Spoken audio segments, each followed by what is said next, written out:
Okay, guys and girls, this is Mr. Eddie Maguire himself, of the one who's produced all those beautiful pieces.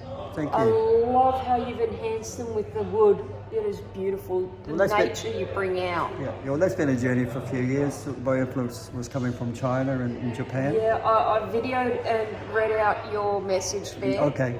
So I've done that, and I spent some time growing up in Malaysia myself. Okay. So I have a love for some of the soaked stone and the hand-carved stone work from Africa, because I'm from Rhodesia. Yep. And then the hand-carved jade and the other stones that they do in Asia. So, and a lot of them have all got these hand-carved matching stands.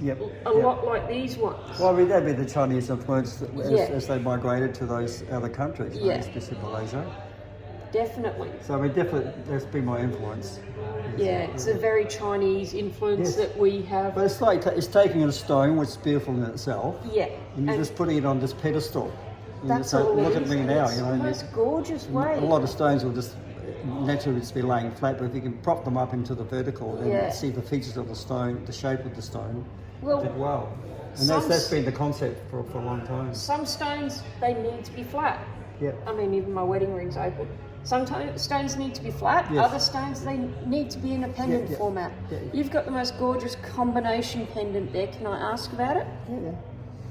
So, just my bit of bling, just fun playing with stone. I thought, well, create a whole little bit of gold leaf, natural, or bead, bit of quartz from up at the bluff, another piece of stone just for the pattern, no colour. But yeah, it's just a fun piece to make. But you enjoy wearing your, obviously, woodwork as well on there? Yes. But does it help you feel closer with nature as well? Absolutely. And your past? Well, I mean, the stuff that I've found myself, the stone, the wood, and I've just taken it to another level because it was in the rough, it was gnarly, and I've just sort of beautified it, and then it becomes a functional piece as well. So, I mean, there is that connection with nature, it has to be. I'm absolutely dumbfounded with the beauty in this room. My wife said it was wonderful. She came in a red shirt and a cap. Looks a bit like me, except for brown one. That's my wife. Okay, cool. She came in. It's just, we can't have dogs in here, and we've got 2 dogs with us. Yeah. So is there any other part of your passion and artwork that you'd like to tell people about? You don't have to, I mean... No, because I also like to play with the clay, so I like to sort of form the clay into nice free-form shapes. But they become functional. I have my own pottery kiln, there's clay available here from the mines. And do you mix the opal, use the clay to make opal stands as well? I have, but not as much as the wood. Not as much as the wood. The wood seems to be my preferred medium. But I still like playing with the clay because I can get some nice free-form shapes from the clay as little vessels, but I'm using the local wood as lids. And the odd piece has got an inlay of opal as well from here. Maybe in the face, sometimes I inlay a little piece into the lid as well. So I'm using 3 elements there, the clay, the wood and the opal. And it's actually formed because there's a bit of metal as well for the copper. And it helps you highlight individual aspects of you can use a little bit of opal to bring alive a piece of wood or piece of... But no 2 pieces are the same, and that's what I like about it. It's the same thing about the stone we find here, no 2 pieces are the same. Yes, sometimes you get that nice sort of butterfly effect when you split a piece. But that's not very often. No. So, I mean, you can see, like, whatever's in there, 30 or 40 pieces, and they're all with a different character, all different, but they all come from this one area.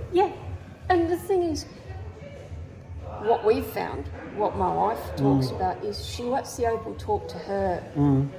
She cuts and polishes too. Yes. She cuts and polishes, but we don't try and sit there and cab to exact millimetres. She lets the stone talk to her.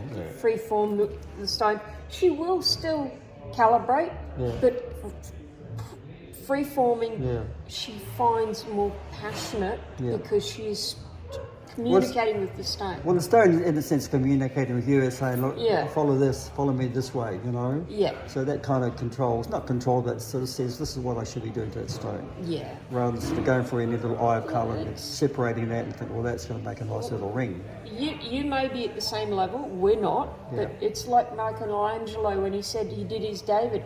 He didn't make a carving, he just got rid of the rough. Yes. And brought the rock out, Yeah, and that's what the rock had. Yes. That's what the rock presented itself as. Cool. Yeah. So that's what we believe in, and you obviously have a very similar mindset with nature and letting the nature come through. Yeah. Do you have much to do with the native tribal area at all with this? You just I see the relationship between what's patterns are in the stone as being very indigenous. Yes. There's certain pieces that sort of have like a language of the hieroglyphics. I've got one piece that's found recently that was identified as like a Japanese character. Yeah. Another friend had one many years ago with a pattern I never saw it, but anyway, he had some Chinese buyers there and they snapped it up because the character was there, it said king. You know, Andreas wasn't aware of that, but because it was just a nice pattern stone that he'd cut and polished, but it interpreted to something else based on somebody else's culture. So there's different cultures tied up in this one particular deposit of stone. Yeah, it talks. It talks. It talks, yeah. Brilliant. Thank you so much for your time. You're welcome. Thank you. And thanks again, everyone. Tracy at Limitless. Bye.